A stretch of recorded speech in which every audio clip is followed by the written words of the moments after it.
Boom! Greetings from YouTubeville once again. Jay Savage, Draft Guru. We're going to be talking about, wait a second.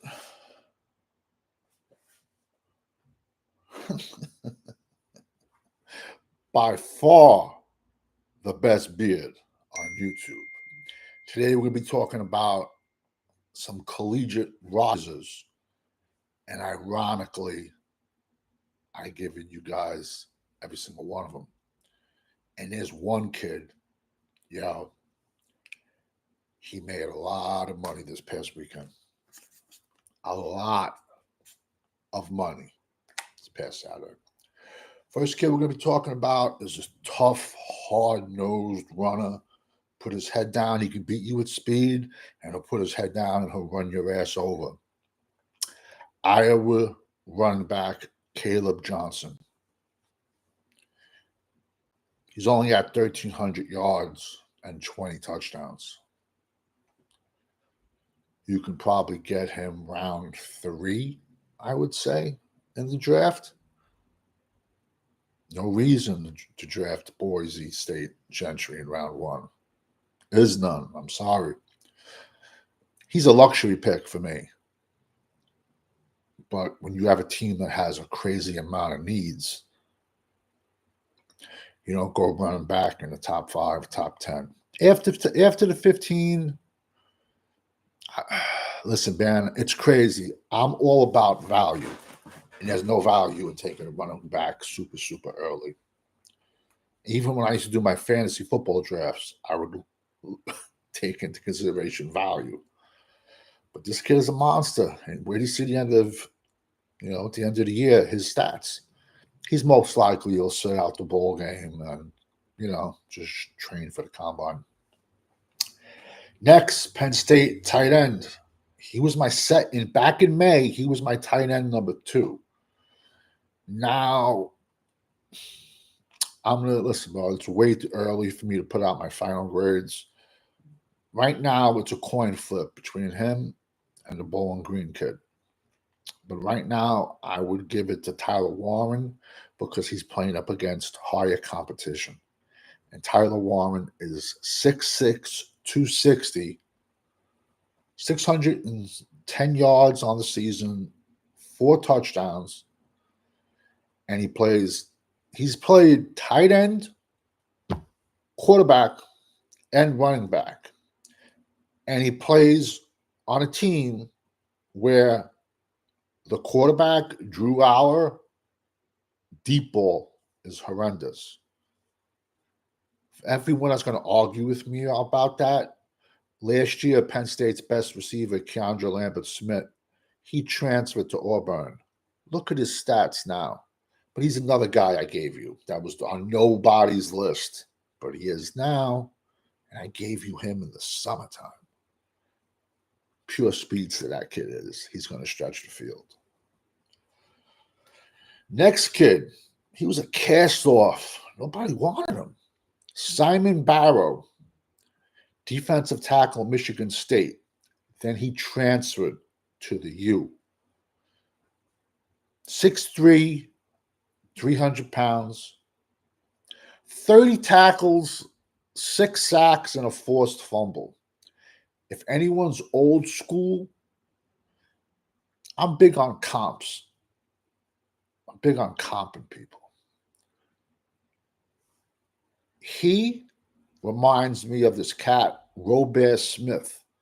He used to play defensive tackle for Michigan State, and then he had a pretty long NFL career. But Simon Barrow really wasn't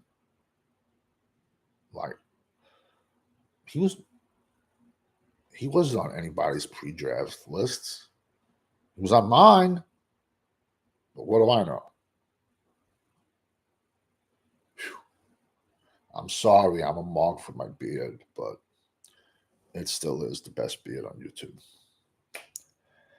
Next, Abdul Carter, linebacker, Penn State. 6'3", 260. And this year, Penn State has a new defensive coordinator. So they originally moved him to edge. Kind of like a Micah Parsons move. But he's bigger than Micah, this kid. He is going to blow up the combine. But when you have a stationary target, now you can put two guys on him. You can chip him with the tight end. You can chip him with a run back. So it took him a little bit of a while this season to get going. So then the defensive coordinator finally was like, you know what? We're going to move you around. Boom, the lights went off. And he started being a hurricane. 34 tackles, 1 forced fumble, 6 sacks. Unless they get into the playoffs, Penn State, he's not going to play in the bowl game. Nah, he won't.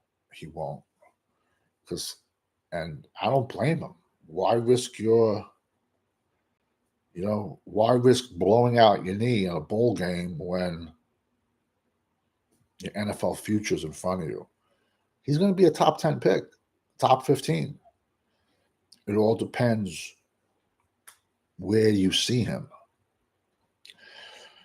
Next kid, LSU, offensive lineman, Garret Dillinger.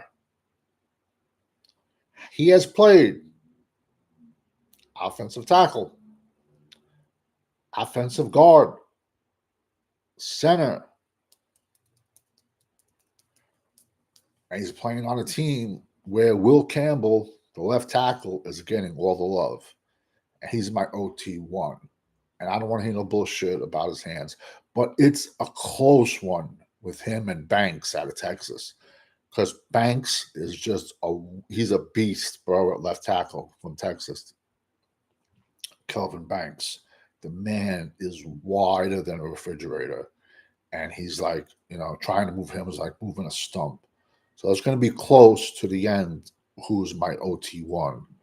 But as of right now, it's Will Campbell. But a lot of people have Banks. But not me. Just saying what NFL people, I see them moving Banks inside to left guard. But he definitely can play left tackle 100%. But he's on the shorter side. Next kid. This kid, this past Saturday, made himself a boatload of money. Ohio State, I'm going to call him an offensive lineman. Donovan Jackson. Numerous year starter at guard. 6'4" on a good day, 330 wide body. So offensive tackles at left tackle at Ohio State. 3 of them got injured. One of them, Josh Simmons, you're going to see him get drafted. But throughout the year, Ohio State has lost 3 left tackles. So now they have a huge game coming up this past Saturday against Penn State. So what did they do? They slid Donovan Jackson out to left tackle. And he played really, really good. He was in my top 5 guards preseason. I gave you him preseason. Before the season started, I gave you him. Like I said, I've been doing these prospects since May the 1st, people. But the fact that he slid out to left tackle and performed great and had the feet, he's going to be a lot. I don't want to hear about Tyler Booker from Alabama. Wait. This guy right here, he's the kiss of death even to guards. Don't listen to him about Tyler Booker. Tyler Booker from Alabama is humongous. Can't run block for shit. He's a good pass blocker. He can't run for shit. Donovan Jackson right now is probably most people's number one guard, just for the way he slid out the left tackle and has left tackle flex in a pinch.